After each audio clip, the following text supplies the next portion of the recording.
नमस्कार दोस्तों, कैसे हैं आप सभी लोग। मैं रितेश कुमार सिंह आप सभी लोगों का बहुत बहुत स्वागत करता हूं आपके अपने प्लेटफॉर्म केआरके एकेडमी में। तो मैं आज आप सभी लोगों के सामने उपस्थित हुआ हूं अपने विषय को लेकर के। तो ये जो बैच है केआरके एकेडमी की तरफ से यूपीएससी सीएपीएफ असिस्टेंट कमांडेंट के लिए कंप्लीट ये एक बैच लॉन्च किया जा चुका है और बिल्कुल आप सभी लोग इसमें जुड़ सकते हैं। बहुत ही शानदार और ज़बरदस्त तरीके से इसमें क्लासेस चली हुई है बाइलिंगुअली। और बाइलिंगुअली यानी कि हिंदी और इंग्लिश दोनों मीडियम में ये क्लासेस रन हुई हैं। और इसमें जो भी फैकल्टीज़ हैं, इन सभी फैकल्टीज़ के पास मिनिमम 10 साल से ज़्यादा का पढ़ाने का एक्सपीरियंस है। अब हम बात करते हैं और इंट्रोडक्शन को लेकर के हम फिर मेरा इतिहास का सिलेबस क्या होगा। बिल्कुल, तो इसी के साथ हम लोग आगे बढ़ेंगे। यहाँ पे देखिए KRK academy general studies UPSC CAPF की हम लोग बात करेंगे। तो इसमें जब हम सीएपीएफ की बात करते हैं तो यहाँ पे देखिए, जबकि मैं यहाँ पे खुद रितेश कुमार सिंह आप सभी लोगों के साथ जुड़ूंगा इतिहास विषय को लेकर के। अगर मैं अपने बारे में कहूँ तो मुझे भी तकरीबन 12 साल से ज़्यादा का पढ़ाने का एक्सपीरियंस है। साथ ही साथ मैं ऑलरेडी भारत सरकार के अधीन मिनिस्ट्री ऑफ होम अफेयर्स में ब्यूरो ऑफ इमिग्रेशन के तहत मैं ऑलरेडी इमिग्रेशन ऑफिसर के तौर पे भी पूरे कोरोना काल के दौरान लगभग 4 साल तक मैंने दिल्ली इंटरनेशनल एयरपोर्ट पर काम किया हुआ है और 10 साल से ज़्यादा का पढ़ाने का एक्सपीरियंस है। तो एक लंबा अनुभव है पढ़ाने का। विभिन्न एग्जाम में हम लोग खुद अपियर हुए हैं, तो हमें ये पता है कि एग्जाम का डिमांड क्या होता है, कहाँ से क्वेश्चंस पूछे जाते हैं, किस लेवल के आपके एग्जाम में क्वेश्चंस पूछे जाएंगे और उसका कंटेंट हमें कहाँ से देना है, किस तरीके से बच्चों को समझाना है। तो इन सारी चीज़ों के बारे में हमारे पास जानकारी पहले से उपलब्ध है, इसीलिए हम जो आपकी क्लासेस कंटिन्यू करेंगे उसमें बेहतर तरीके से आपको सारी चीज़ें डील करेंगे। जैसे यहाँ पे देखिए इतिहास की बात करेंगे तो complete history syllabus for CAPF assistant commandant. Ancient history की बात करेंगे तो इसमें प्राचीन भारतीय इतिहास में, यहाँ पे ध्यान से देखिएगा, प्राचीन भारतीय इतिहास में प्रागैतिहासिक और आधैतिहासिक काल, जिसमें कि पाषाण युग, ये सारा चीज हम समझेंगे कि प्रागैतिहासिक, आधैतिहासिक और ऐतिहासिक काल में क्या अंतर है। यानी कि pre historic and proto historic period, stone age, पूरा पाषाण, मध्य पाषाण और नवपाषाण, संस्कृतियां, स्थल, उपकरण, जीवन शैली और कला के साक्ष्य, ताम्रपाषाणिक संस्कृतियां, ताम्रपाषाणिक लोगों की विशेषताएं, बस्तियां और जीवन शैली। यानी कि Palaeolithic, Mesolithic and Neolithic cultures, sites, tools, life styles and evidences of art, Chalcolithic cultures, features, settlements and lifestyle of Chalcolithic people. We will discuss that.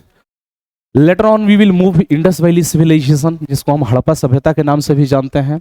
इसमें हम लोग विशेष फोकस के साथ देखेंगे major sites and features, Mohenjodaro, Harappa, Dholavira, Lothal and others, town planning and architecture, great bath, granaries, drainage system and fortifications.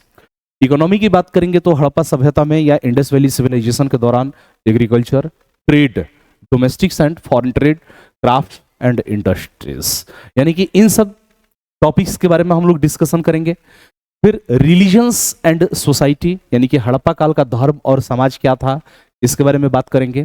कलाकृतियां, प्रतीक, मुहरें और सामाजिक संरचनाएं, इसके बारे में डिस्कशन करेंगे। Artifacts, symbols, seals and social structures, art and culture की बात करेंगे हड़प्पा सभ्यता के दौरान, यानी कि स्कल्पचर्स, पॉटरी एंड ज्वेलरी, कला और संस्कृति में मूर्तियां, मिट्टी के बर्तन और आभूषण। डिक्लाइन, इसका पतन कैसे होता है, क्या क्या इसके बारे में मत है।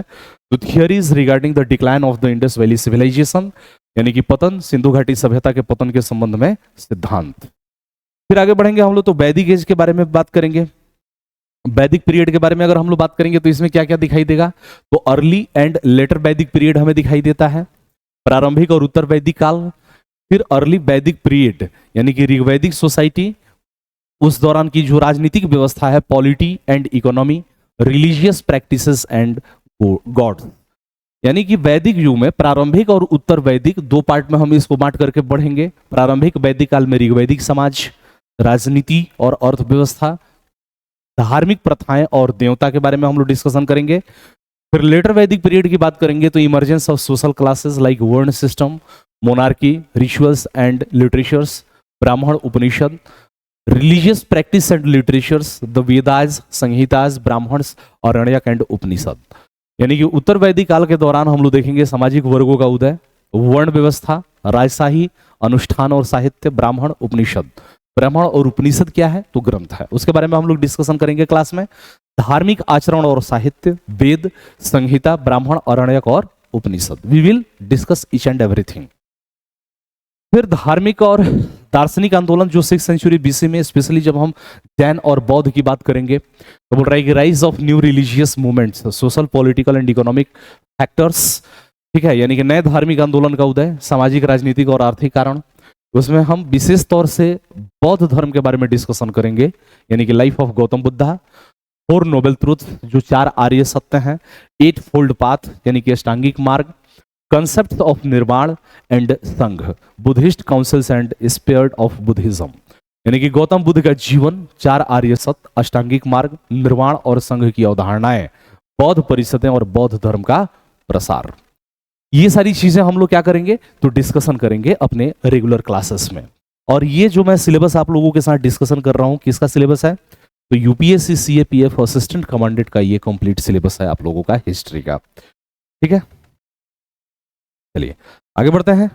यहां पर देखिए जैनिज्म के बारे में बात करेंगे तो life of Mahavir, principles of Jainism, अहिंसा, अनेकांतवाद जिसको हम सप्तभंगीय नए भी जानते हैं, ठीक है, aparigraha, spread and impact of Jainism. ये सारी चीजें हम लोग पढ़ेंगे। महावीर का जीवन, जैन धर्म के सिद्धांत, अहिंसा, अनेकांतवाद, अपरिग्रह, जैन धर्म का प्रसार एवं प्रभाव। कंटिन्यू करेंगे हम लोग सारी चीजों को। Rise of kingdoms and mahajanapadas, इसके बाद हम लोग महाजनपद के बारे में डील करेंगे। महाजनपदास यानी कि 16 महाजनपदास जो कि हमें अंगुत्तर निकाय और भगवती सूत्र से जानकारी मिलती है। की स्टेट्स एंड देयर कैरेक्टरिस्टिक्स, यानी कि जो महत्वपूर्ण राज्य हैं और उनकी जो विशेषताएं हैं, इसमें भी स्पेशली हम लोग मगध के बारे में पढ़ेंगे। Rise of Magadh, major rulers, expansions and reason for Magadh dominance. Magadh का उदय, प्रमुख शासक, विस्तार और मगध के प्रभुत्व के कारण। ठीक है, फिर यहां पे देखिए इसके बाद Persian and Greek invasion. Persian and Greek invasion की अगर हम बात करेंगे तो पर्शियन और ग्रीक इन्वेजन, ये पर्शियन और ग्रीक यानी कि पर्शियन में हमें कौन दिखाई देगा? तो इसमें हमें दिखाई देगा साइरस, कुरुस और फिर दारा, यानी कि ईरानी आक्रमण हमें दिखाई देता है। Persian invasion, impact of Persian rule and introduction of the Kharosthi script, Kharosthi लिपि का विकास होता है। Alexander invasion, Alexander campaign in India, battles and the influence on Indian culture and polity, यानी कि फारसी आक्रमण, फारसी शासन का प्रभाव और खरोष्टी लिपि का परिचय। सिकंदर का आक्रमण, भारत में सिकंदर का अभियान, युद्ध और भारतीय संस्कृति और राजनीति पर प्रभाव, इसके बारे में हम लोग डिस्कशन करेंगे।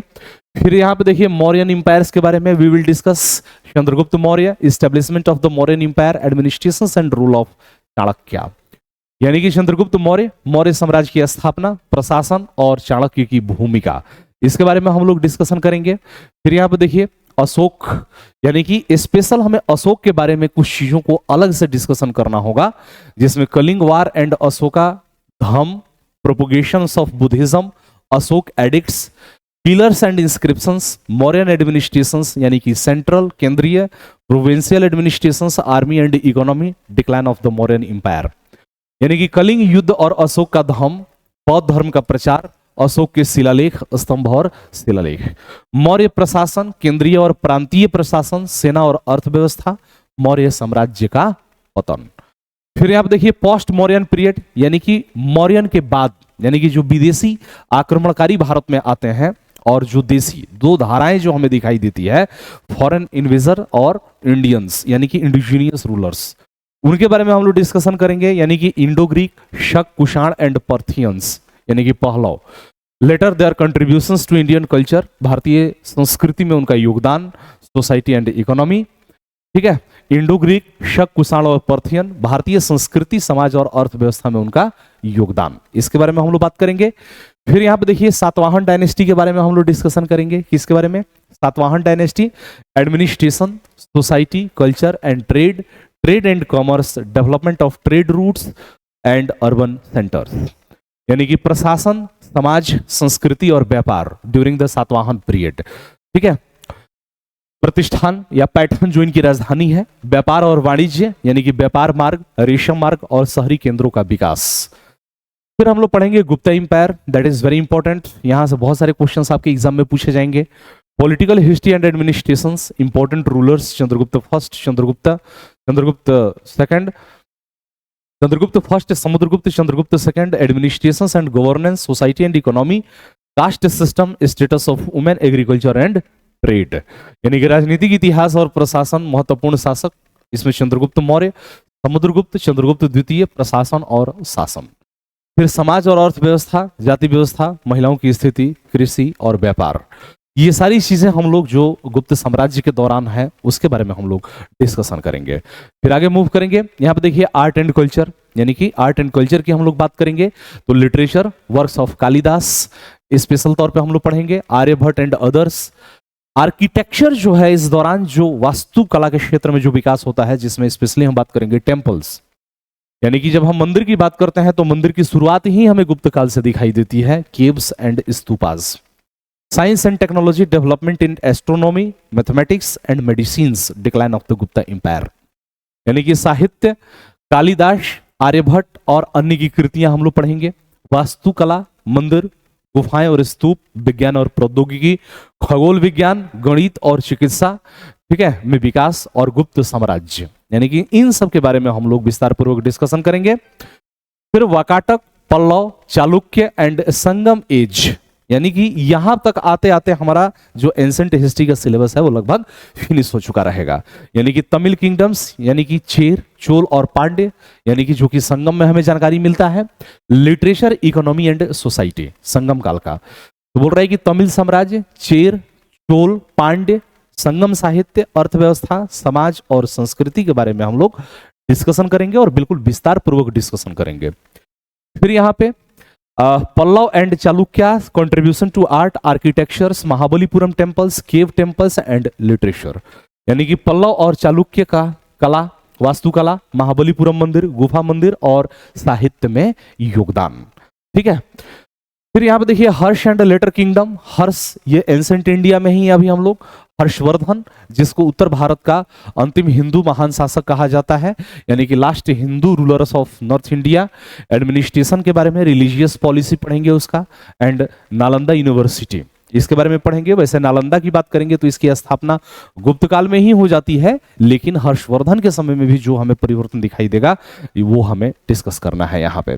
फिर साउथ इंडियन किंगडम्स के बारे में हमें जानकारी मिलेगा। साउथ इंडियन किंगडम्स में early Chola, Pandya and Chera dynasties, society, economy and cultural contribution, यानी कि दक्षिण भारतीय साम्राज्य, प्रारंभिक चोल, पांड्य और चेर राजवंश, सामाजिक, आर्थिक और सांस्कृतिक योगदान, ये हमें पढ़ना है। यहां तक आकर के हम देखते हैं कि हमारा जो एंसेंट इंडिया का सिलेबस है वो फिनिश हो चुका रहेगा। हाँ, थोड़ा सा अब एंसेंट इंडिया में जो पूरे एंसेंट इंडिया के दौरान जो हमारा आर्ट एंड कल्चर का जो पार्ट है, कला एवं संस्कृति का जो पार्ट है, उसके ऊपर थोड़ा सा हम लोग फोकस करेंगे। तो इसमें बोल रहा है कि religious architecture, stupas, temple, caves, Ajanta, Ellora and sculptures, यानी कि धार्मिक वास्तुकला, स्तूप, मंदिर, गुफाएं, अजंता, एलोरा और मूर्तियां।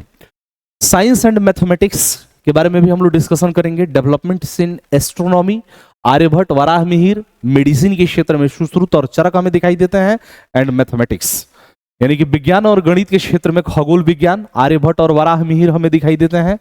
चिकित्सा के क्षेत्र में सुश्रुत और चरक दिखाई देते हैं, और गणित के क्षेत्र में विकास हमें दिखाई देता है। फिर बात करेंगे लिटरेचर के बारे में, बात करेंगे तो इपिक्स यानी कि महाकाव्य की बात करेंगे हम लोग। महाभारत एंड रामायण, पुराण, धर्मशास्त्र एंड अदर लिटरेचर वर्क्स, यानी कि साहित्य की बात करेंगे तो महाकाव्य यानी कि महाभारत और रामायण, ठीक है, पुराण, धर्मशास्त्र और अन्य साहित्यिक रचनाएं जो होती हैं वो हमें इस दौरान दिखाई देती हैं। फिर देखिए मेडिवल इंडियन हिस्ट्री में अब हम लोग आ चुके हैं।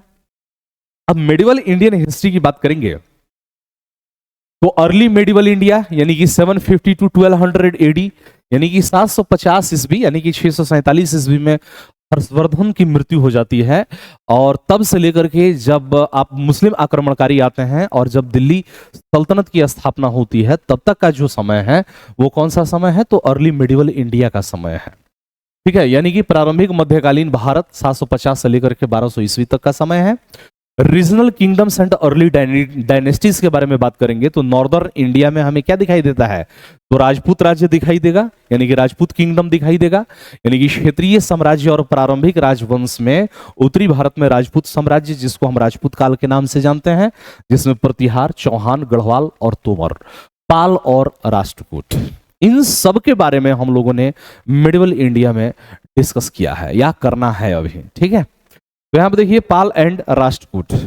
साउदर्न इंडिया की बात करेंगे तो Chalukya, Pallava and the rise of the Cholas, यानी कि दक्षिण भारत में चालुक्य, पल्लव और चोल का, ठीक है, यानी कि चोल जो है उनके बारे में हम लोगों ने डिस्कशन किया है, यानी कि हमने ऑलरेडी इसकी जो वीडियोस है वो रिकॉर्डेड कर दी हैं, ये इंट्रोडक्शन बाद में बन रहा है, तो हमने सारी चीजों को बहुत विस्तार पूर्वक सारी चीजें हमने डिस्कस किया है, ठीक है। जरूर आप सभी लोगों को वीडियो में ये सारी टॉपिक्स मिलेंगे, एक भी ऐसा टॉपिक नहीं होगा जो अप टू द मार्क्स नहीं होगा। और आपसे मैं क्लियरली बोल रहा हूं कि क्लास लेने के बाद आप जाकर के यूपीएससी का जो प्रीवियस ईयर का क्वेश्चंस होगा सीएपीएफ असिस्टेंट कमांडेंट का, आप उसको बनाइएगा, निश्चित तौर पे आपसे सवाल बनेंगे और 100% बनेंगे, ठीक है। यहां पर देखिए ट्राइपार्टाइट स्ट्रगल, यानी कि त्रिपक्षीय संघर्ष, द कनौज फॉर कनौज, कनौज के लिए जिसका नाम कान्यकुब्ज भी था या महोदया नगर के नाम से भी जाना जाता है, बिटवीन प्रतिहार, पाल एंड राष्ट्रकूट, पाल, प्रतिहार और राष्ट्रकूट के बीच में त्रिपक्षीय संघर्ष में दिखाई देता है। Society and culture, caste system, feudal structures, temples, literatures and regional languages, यानी कि समाज और संस्कृति, जाति व्यवस्था, सामंती संरचना, मंदिर, साहित्य और क्षेत्रीय भाषाएं इस दौरान हमें दिखाई देती है। फिर बात करेंगे भक्ति एंड सूफी मूवमेंट्स का, तो early trends and developments of bhakti movement in the south and the Sufi influences, यानी कि भक्ति और सूफी आंदोलन की बात करेंगे तो दक्षिण में भक्ति आंदोलन और प्रारंभिक रुझान और विकास और सूफी प्रभाव। फिर आगे बढ़ते हैं rise of Islam and Delhi सल्तनत, दिल्ली सल्तनत इस्टेब्लिशमेंट, यानी कि दिल्ली सल्तनत की स्थापना, ये हमने पढ़ा है विस्तार पूर्वक। Administration, society and culture under various dynasties, यानी कि विभिन्न राजवंशों के तहत प्रशासन, समाज और संस्कृति। फिर हमने स्लेव डायनेस्टी के बारे में डिस्कशन किया, कुतुबुद्दीन ऐबक हमें दिखाई देता है स्लेव डायनेस्टी में, Iltutmish and Razia Sultan, we have already discuss it. फिर Khilji dynasty, Alauddin Khilji, reforms, military campaigns and economic policies, यानी कि खिलजी राजवंश की बात करेंगे तो इसमें अलाउद्दीन खिलजी के सुधार, सैन्य अभियान और आर्थिक नीतियां हमें दिखाई देती हैं। फिर कंटिन्यू करेंगे यहाँ पे तुगलक वंश में मोहम्मद बिन तुगलक के प्रयोग, यानी कि तुगलक डायनेस्टी में Muhammad bin Tughlaq experiments, Firoz Shah Tughlaq policies and decline of the Tughlaqs, यानी कि तुगलक वंश, मोहम्मद बिन तुगलक के प्रयोग, फिरोज शाह तुगलक की नीतियां और तुगलक का पतन। फिर यहाँ पे देखिए तुगलक का पतन कैसे होता है भाई, तो वही तैमूर लंग आता है और भी कई सारे कारण रहे जिसके बारे में हम लोगों ने डिस्कशन किया है। सैयद एंड लोदी डायनेस्टीज, की rulers and reasons for decline, यानी कि सैयद और लोदी राजवंश हमें दिखाई देता है प्रमुख शासक और पतन के कारण। और इसके बाद जो है वो हमें कौन सा इंपायर दिखाई देता है, तो मुगल इंपायर या मुगल डायनेस्टीज दिखाई देगा। इसी के साथ साथ देखिए यहाँ पे administration, society, revenue system, iqta system, art and architecture and influences of Islam, we have already discuss it clearly.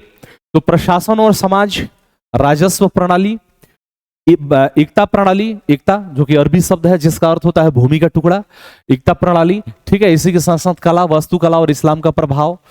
फिर यहाँ पे देखिए भक्ति एंड सूफी मूवमेंट्स की बात करेंगे, growth of the bhakti movement, Kabir, Ravidas, Nanak and Sufi order, Chishti and Suhrawardiya order, ये सब भी हमने विस्तार पूर्वक डिस्कस किया है।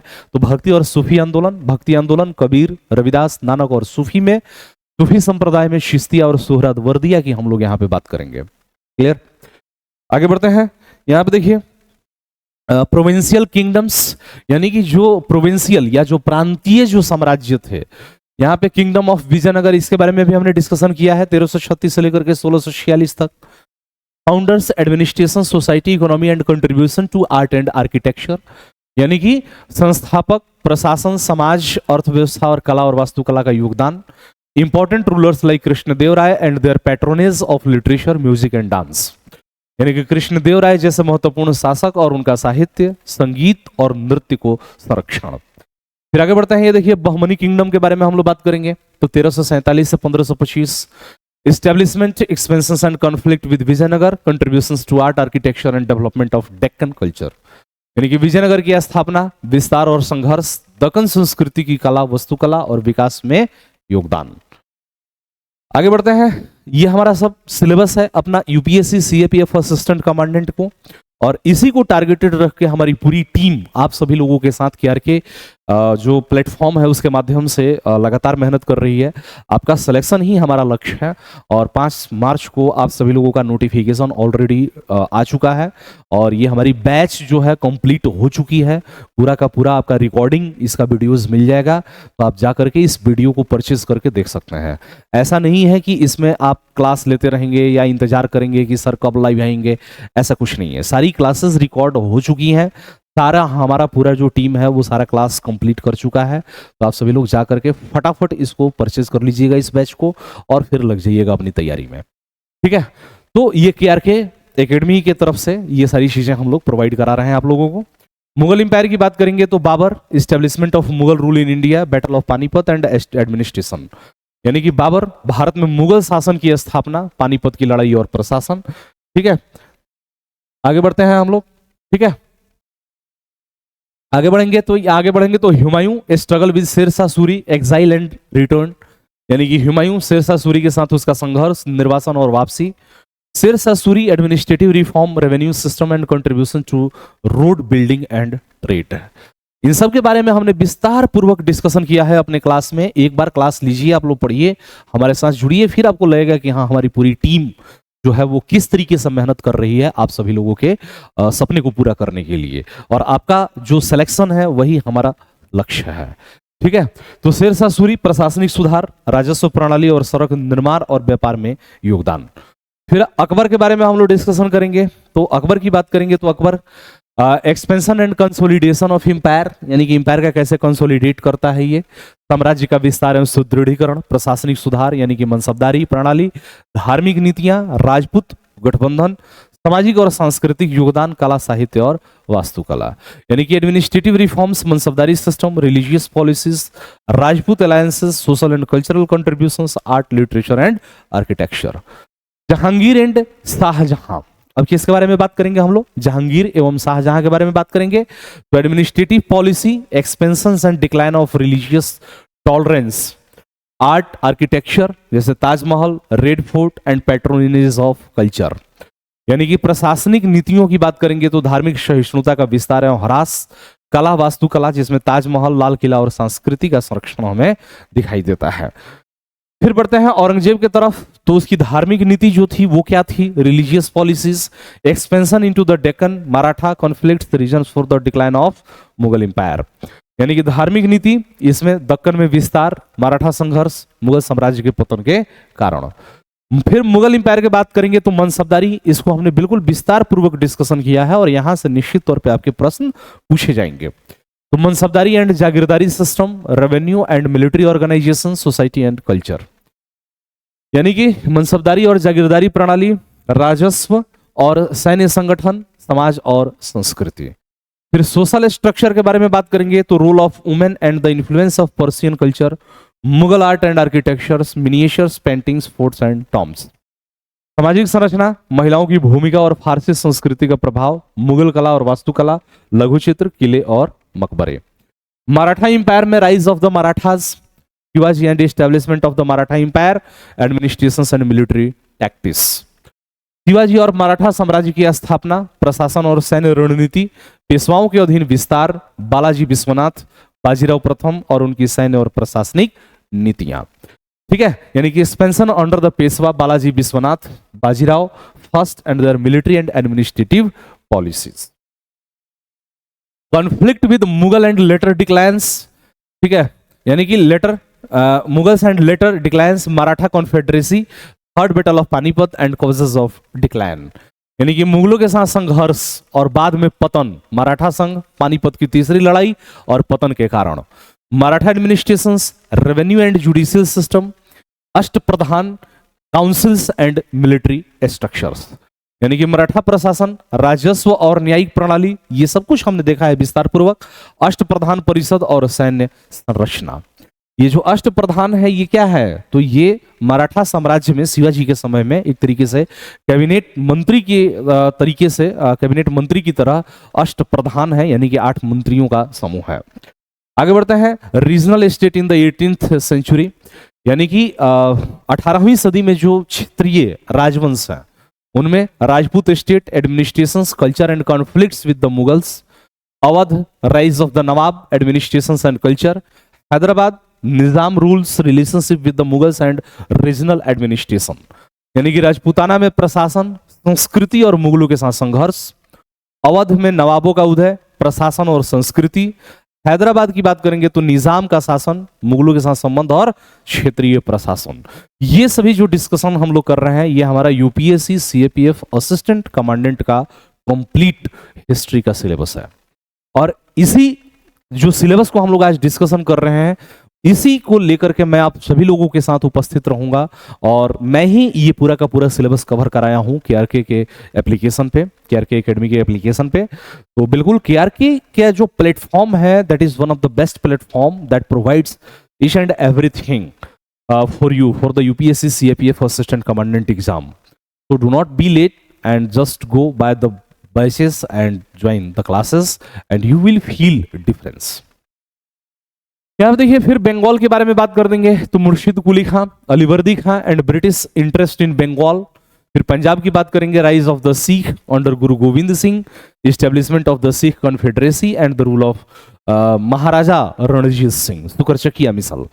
मैसूर की बात करेंगे तो rise of Hyder Ali and Tipu Sultan, their policies and wars with British.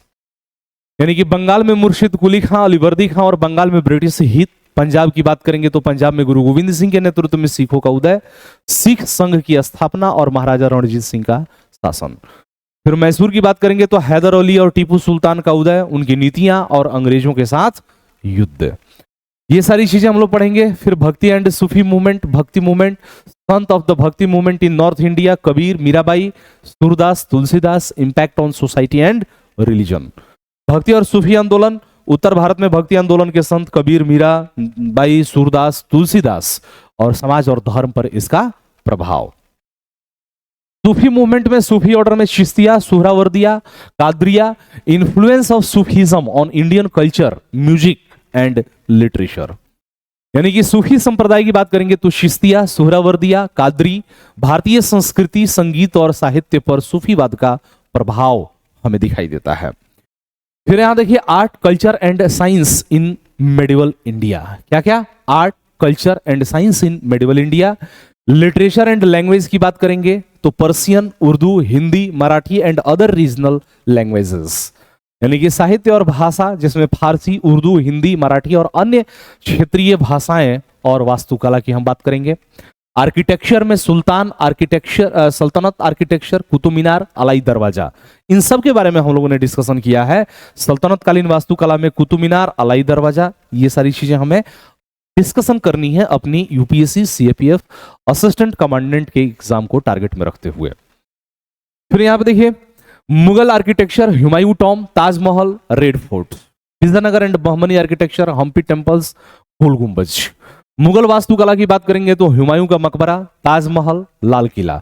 Vijayanagar और बहमनी वास्तुकला, हम्पी मंदिर, गोल गुंबज, इन सब के बारे में हमें डिस्कशन करना है। पेंटिंग एंड म्यूजिक, यहां देखिए मुगल मिनिएचर पेंटिंग्स, यानी कि मुगल जो मिनिएचर पेंटिंग्स है, regional painting styles, Rajasthani and Pahari, development of Hindustani and Carnatic classical music.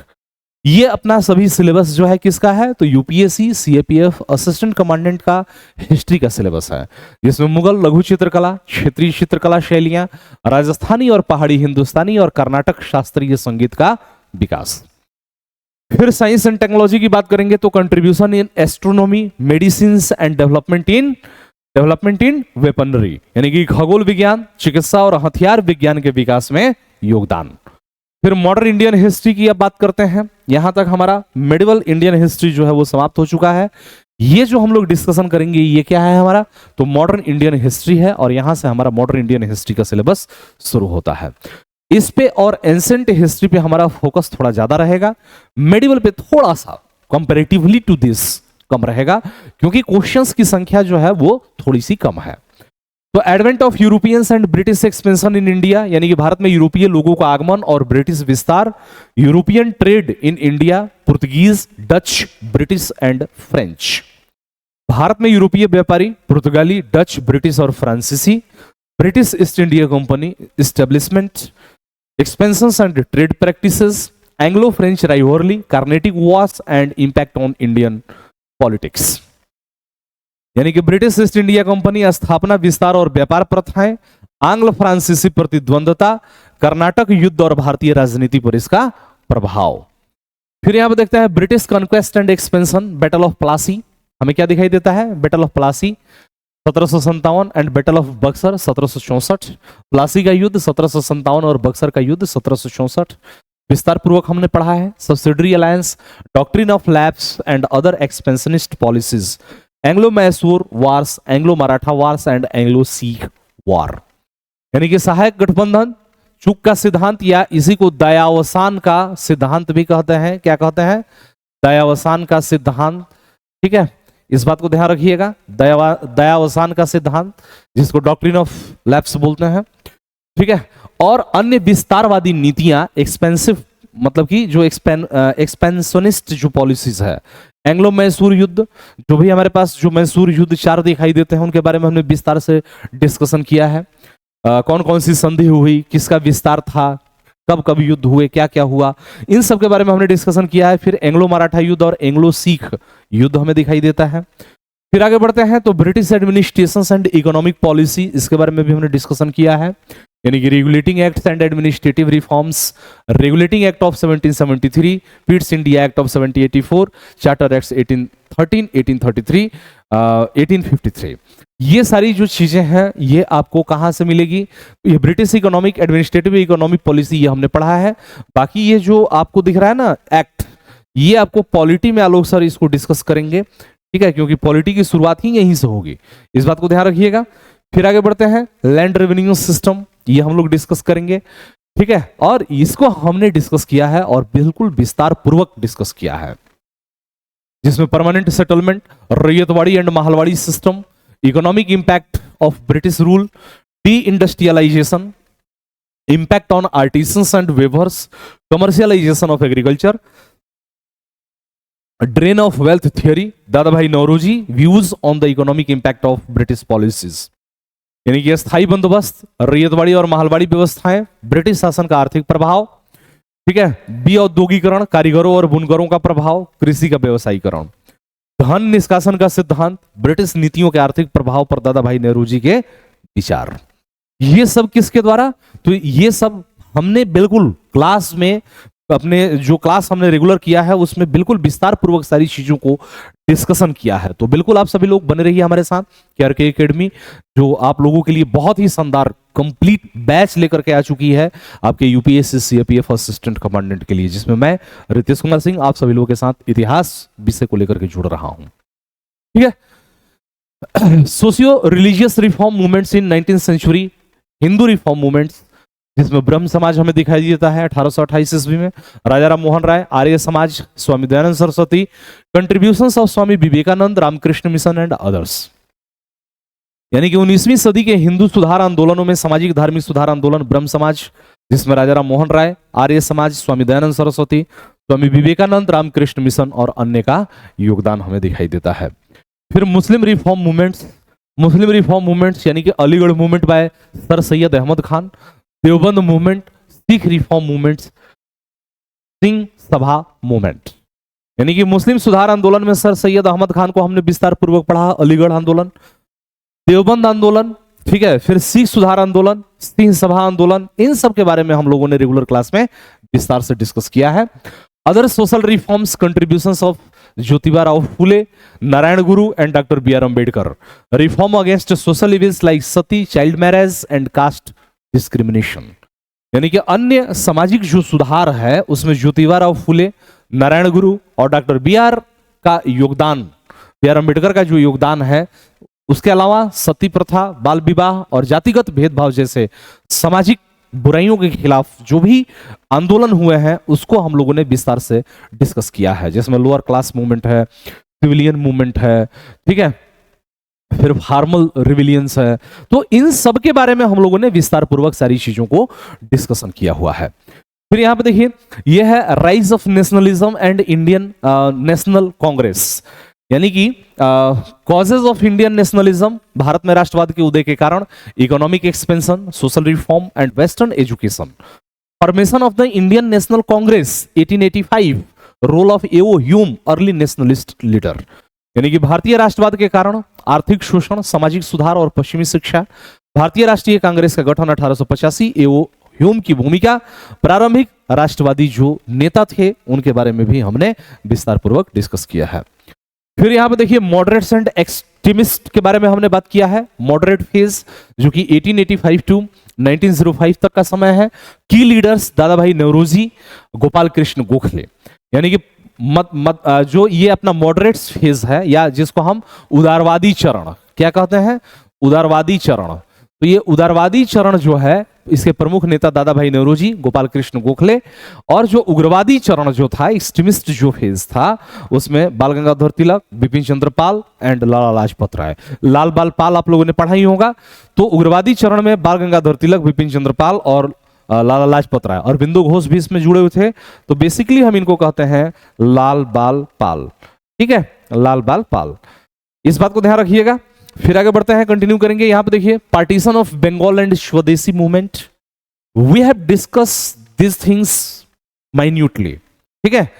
तो partitions of Bengal 1905, reason, reaction and opposition, swadeshi and boycott movement, method, spreads and impact on Indian society, formations of Muslim league यानी कि 1906, background and demands, Bengal का विभाजन और स्वदेशी आंदोलन 1905 से 1911, बंगाल विभाजन 1905, कारण, प्रतिक्रिया और विरोध। स्वदेशी और बहिष्कार आंदोलन की बात करेंगे तो तरीके, प्रसार और भारतीय समाज पर प्रभाव, मुस्लिम लीग का गठन 1906 ईस्वी में, पृष्ठभूमि और मांगे, यानी कि इसके बारे में भी हम लोगों ने सारी चीजों को पढ़ा है, समझा है। इसके बाद जो है हमारा रिवोल्यूशनरी मूवमेंट से संबंधित सारी चीजें पूछी जाती है, और यहां से आपके एग्जाम में क्वेश्चंस पूछे जाते हैं। इसको भी हम लोगों ने बहुत ही विस्तार पूर्वक डिस्कशन किया है। जैसे देखिए revolutionary movement in India, early revolutionary movement, Chapekar brothers, ठीक है, अनुशीलन समिति, अभिनव भारत, इन सब के बारे में हमने डिस्कशन किया है। चापेकर बंधु जिन्होंने हत्या किया था, सबसे पहली राजनीतिक हत्या बाल दामोदर चापेकर के द्वारा की गई थी, ठीक है, पुणे में। Anushilan Samiti, Abhinav Bharat, revolutionary activities outside India, यानी कि भारत के बाहर जो क्रांतिकारी गतिविधियां हैं उसके बारे में भी हमने डिस्कशन किया है। गदर आंदोलन, लाला हरदयाल की भूमिका, ठीक है, गदर मूवमेंट, रोल ऑफ लाला हरदयाल, की रिवोल्यूशनरी लीडर्स यानी कि भगत सिंह, चंद्रशेखर आजाद, सूर्य सेन एंड अदर्स, यानी कि प्रमुख क्रांतिकारी नेता में भगत सिंह, चंद्रशेखर आजाद, सूर्य सेन और अन्य जो है ये हमें दिखाई देते हैं। फिर गांधीयन फेज, और ये जो है राष्ट्रीय आंदोलन का बिल्कुल अंतिम फेज है।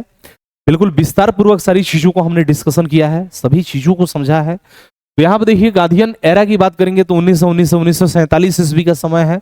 महात्मा गांधी, अर्ली मूवमेंट्स यानी कि चंपारण सत्याग्रह, खेड़ा सत्याग्रह एंड अहमदाबाद मिल स्ट्राइक, यानी कि महात्मा गांधी के प्रारंभिक आंदोलन, चंपारण सत्याग्रह, खेड़ा सत्याग्रह और अहमदाबाद मिल हड़ताल। नन कोऑपरेशन मूवमेंट 1920 से 22, कॉजेस, मेथड्स एंड इंपैक्ट्स, यानी कि असहयोग आंदोलन 1920 से 22, कारण, तरीके और प्रभाव। फिर हमें सिविल डिसोबीडिएंट मूवमेंट दिखाई देता है 1930 से लेकर के 1934 ईस्वी तक, जिसमें Dandi March, salt satyagraha, response to British policies, यानी कि सविनय अवज्ञा आंदोलन 1930 से 34, दांडी मार्च, नमक सत्याग्रह, ब्रिटिश नीतियों की प्रतिक्रिया। व्हाइट इंडिया मूवमेंट की बात करेंगे तो इसका reason, course and impact of the movement क्या पड़ता है, यानी कि भारत छोड़ो आंदोलन 1942, आंदोलन के कारण, पाठ्यक्रम और प्रभाव क्या इसका हमें दिखाई देता है, इसके बारे में सारी चीजों को हम एक एक करके डिस्कस किए हैं। फिर other important national movements and events, Simon commission that is very important 1927, formation, response and Nehru report, यानी कि साइमन कमीशन, गठन, प्रतिक्रिया और Nehru report, round table conference 1930 से 1932, ऑब्जेक्टिव एंड आउटकम्स, यानी कि गोलमेज सम्मेलन 1930 से 32, 3 गोलमेज सम्मेलन होता है, सबके बारे में हमने पढ़ा है। उद्देश्य और परिणाम, भारत सरकार अधिनियम, गवर्नमेंट ऑफ इंडिया एक्ट 1935, की provisions and impact on Indian politics, यानी कि प्रमुख प्रावधान और भारतीय राजनीति पर प्रभाव, क्रिप्स मिशन 1942, प्रस्ताव और विफलता के कारण, proposal and response for failure. Indian National Army के बारे में बात करेंगे तो Subhash Chandra Bose leadership, formations of INA and role in freedom struggle, यानी कि सुभाष चंद्र बोस का नेतृत्व, आईएनए का गठन और स्वतंत्रता संग्राम में भूमिका। We have already discuss that things. Indian nationalist leaders and their contribution, यानी कि महात्मा गांधी के बारे में हम लोग बात करेंगे। किसके बारे में बात करेंगे? तो Mahatma Gandhi, philosophy of non violence, role in freedom struggle, Jawaharlal Nehru, role in Congress, ideas of socialism and secularism, Subhash Chandra Bose, Indian National Army, Azad Hind Fauj या गवर्नमेंट, यानी कि महात्मा गांधी, अहिंसा का दर्शन इनका, स्वतंत्रता संग्राम में भूमिका, जवाहरलाल नेहरू, कांग्रेस में भूमिका, समाजवाद और धर्मनिरपेक्षता के विचार, सुभाष चंद्र बोस, भारतीय राष्ट्रीय सेना, आजाद हिंद सरकार, इन सब के बारे में हम लोग डिस्कशन करेंगे। Sardar Vallabh Bhai Patel, role in uniting India and contribution to freedom struggle, Sardar Vallabh Bhai Patel, Bharat को एकजुट करने में भूमिका और स्वतंत्रता संग्राम में योगदान। ये सभी हम लोग डिस्कस किसके लिए कर रहे हैं? तो यूपीएससी सीएपीएफ असिस्टेंट कमांडेंट की एग्जाम को लेकर के डिस्कशन कर रहे हैं। अदर इंपॉर्टेंट लीडर्स में Maulana Azad, doctor B R Ambedkar, Sarojini Naidu, Annie Besant, यानी कि अन्य महत्वपूर्ण नेता Maulana Azad, doctor B R Ambedkar, Sarojini Naidu, Annie Besant, ये सब क्या है? अदर लीडर्स हैं। इसके बाद हम लोग बात करेंगे तो कम्युनलिज्म एंड पार्टीशंस, यानी कि ग्रोथ ऑफ कम्युनलिज्म, यानी कि सांप्रदायिकता का विकास, ठीक है। फिर बोल रहा है कि separate electorate systems, role of Muslim league, यानी कि पृथक निर्वाचन क्षेत्र, मुस्लिम लीग की भूमिका, demands for Pakistan, Lahore resolution 1940, direct action day 1946, Pakistan की मांग, लाहौर संकल्पना 1940, प्रत्यक्ष कार्रवाई दिवस 1946, Mountbatten plan and partition of India 1947, की provisions and impact on India and Pakistan, Mountbatten योजना और भारत का विभाजन 1947, भारत और पाकिस्तान के प्रमुख प्रावधान और प्रभाव, ये सारी चीजें हम लोग पढ़ेंगे। Independence and the formations of Indian constitutions, Indian independence act 1947, की provisions and transfer of powers, integrations of princely states, role of Sardar Patel and in unifying India, यानी कि हमारा जो सिलेबस है स्वतंत्रता और भारतीय संविधान का निर्माण, भारतीय स्वतंत्रता अधिनियम 1947, मुख्य प्रावधान और सत्ता का हस्तांतरण, रियासतों का एकीकरण, भारत को एकजुट करने में सरदार पटेल की भूमिका।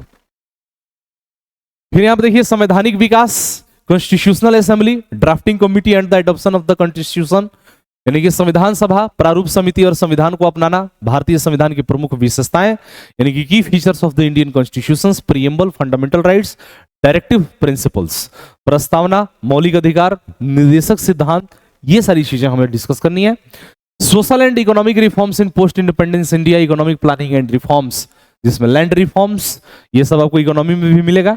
Green revolutions and industrial policies, liberalisation, privatisation and globalisation, 1991 reforms, स्वतंत्रता के बाद के भारत में सामाजिक और आर्थिक सुधार, आर्थिक योजना और सुधार, यानी कि भूमि सुधार, हरित क्रांति और औद्योगिक नीतियां, उदारीकरण, निजीकरण और वैश्वीकरण, this is also the part of economy and polity. Social reforms, reservations for schedule caste and schedule tribes, efforts toward social justice, secularism and equalities. फिर समाज सुधार में अनुसूचित जाति और अनुसूचित जनजाति के लिए आरक्षण, सामाजिक न्याय, धर्मनिरपेक्षता और समानता की दिशा में प्रयास, यानी कि ये जो अभी तक हमने सारी चीजों को डिस्कशन किया, ये हमारे लिए क्या है? तो ये हमारे लिए था यूपीएससी सीएपीएफ असिस्टेंट कमांडेंट को लेकर के जो हमारा इतिहास का सिलेबस है उसको हमने डिस्कशन किया। तो बिल्कुल बिना देर किए हुए आप सभी लोग जल्द से जल्द केआरके एकेडमी के साथ जुड़िए। तो बिल्कुल आप सभी लोग बिना देर किए, बिना समय गंवाए, जल्द से जल्द आप लोग क्या करेंगे? तो जुड़ जाइए। तो बिल्कुल जो हमारी टीम है ऑलरेडी एक्सपीरियंस्ड है, सबको पढ़ाने का लंबा एक एक्सपीरियंस है, तो आप सभी लोग बिना देर किए हुए फटाफट आप लोग जुड़िए और जरूर हमारा वीडियो देखिए। मिलते हैं रेगुलर क्लास में, तब तक के लिए जय हिंद, जय भारत।